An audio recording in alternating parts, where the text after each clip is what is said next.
it's math lesson 32. Let's go ahead and begin a review of counting our coins. So we combined dimes and pennies together. A dime is worth 10 cents. We count by tens when we have dimes. And then a penny is worth 1 cent. We count by ones whenever we have pennies. So if you remember, whenever you are counting, wherever you stop with your tens and you see a 1, which means pennies, you just have to start counting by ones based upon the 10 you stopped on. So if you stopped at 20, you would just start counting by ones after that. And that's for any coin. Whenever we start to combine nickels and quarters, all of that, you just have to know how to adjust your counting. All right, so let's go ahead and look at our first amount of coins. So of course we start with our 10. So we say 10, 20, 30. Now it stops here. Now we have 1. So I say 31, 32, 33. How much money? 33 cents. Make sure to put your cent sign. Next one, let's count our dimes. 10, 20, 30, 40. Now I will start counting by ones. 41, 42, 43, 44. How much money? 44 cents.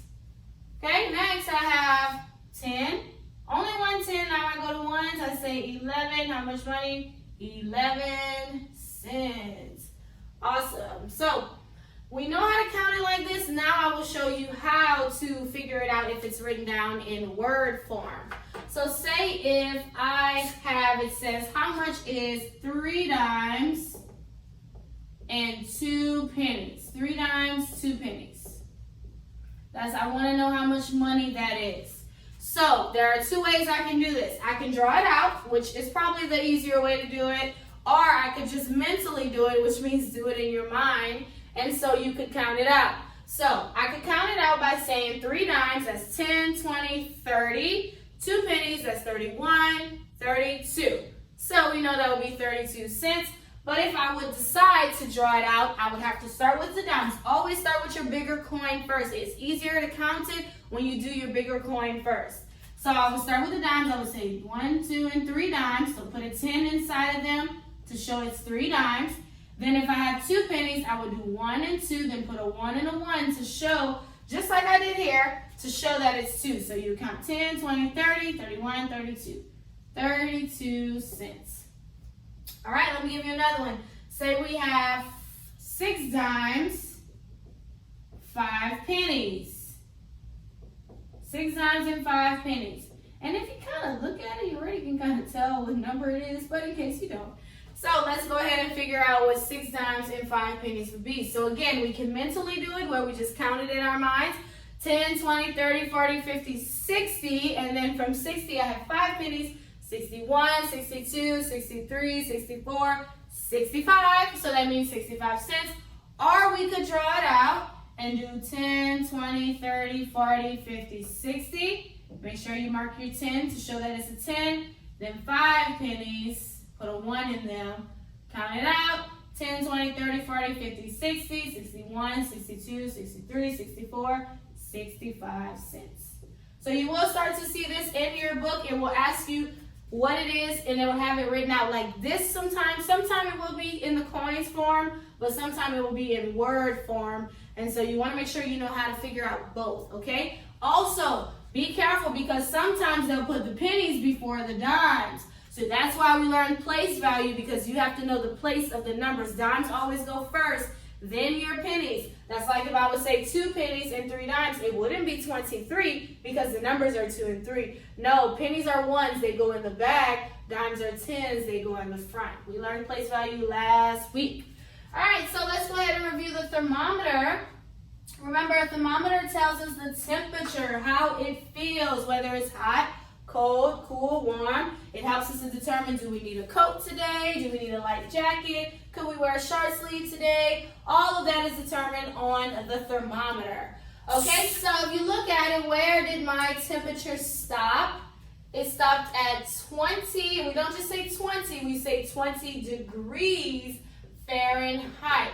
So it's 20 degrees. Now remember, the mercury, the higher up it goes, the hotter it gets. How it comes down determines the colder it gets. So 20 degrees is close to 0. Let's say our thermometer is starting at 0. 0 is the coldest. At 20, how would the weather feel at 20 degrees? Now remember, it can go all the way to like 100. And it starts at 0, coldest, 100 is the hottest, and it's at 20. I hope you said that's cold, because yes, 20 degrees is pretty cold, especially here in Louisiana. We don't get cold weather like that much. So when it's 20 degrees, it is freezing outside. And so, yes, 20 degrees is very, very cold, okay? All right, so today we are going to also learn how to count by fives, and we're going to learn what's called tally marks. So let's go ahead and practice counting by fives. This is something you should already be familiar with. We learned this in kindergarten. So let's go ahead and go through counting by fives. So 5, 10, 15, 20, 25, 30, 35, 40, 45, 50, 55, 60, 65, 70, 75, 80, 85, 90, 95, 100. So if we continue to go past 100, we just reset the pattern and we say 105, 110, and so on, which we will get to that eventually. Just like the tens, you just keep the pattern. So this is counting by fives. If you notice, all the numbers end with either a 5 or a 0. That's how you know you're counting by fives. 10, then 15, then 20. See, they all end with either 0 or 5. There's no other number in between counting by fives. So whenever you say counting by fives, that means you are skipping 5 numbers in between. So that's why you end up like that.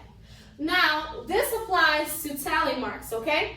Tally marks, I'm sure you've seen these before. Usually people use tally marks whenever they're keeping score of something, or if they're trying to have a certain amount of, like, say how many people are there. People will use tally marks to determine that, okay? Tally marks are these little lines. That's all they are little lines. Whenever you have the single lines like this, that means 1. That means you just counted by ones. Like this one is 1. But whenever you do them in 5, so tally marks are counted by 5s, only whenever it's like this. Say if we had to do 30, this is how you would write it out. Every time you get to 5, you put the cross like this. So you'll put 1, 2, 3, 4, then you cross it to show that it's 5. So because of that cross, that lets you know that that is 5, so you can count that automatically as 5. You don't have to count each single one because that cross tells you that we have reached 5. So let me show you an example. So this is how I write. Say I wanted to do 5. I'll do 1, 2, 3, 4, 5. That cross says I have 5. So you don't even have to take the time to count each one. You should know when you see the cross, that's 5. Same thing whenever you start to write it out, that's how you would write it. When you get to 5, you put that diagonal line, which we're learning lines tomorrow, but you will put the diagonal line like that to show that that is 5. So I have some examples here that we will count out, and sometimes the 5s will be mixed with the 1s, the singles, just like the coins, but it's not, you just have to know how to change the counting, and you have to know that, okay, well, I stopped here, I need to start counting by 1s after that. All right, so I have right here, I have 2. So we can look at this. We do not have to say 1, 2, 3. No. This cross tells us that that's a total of 5. So we can say 5.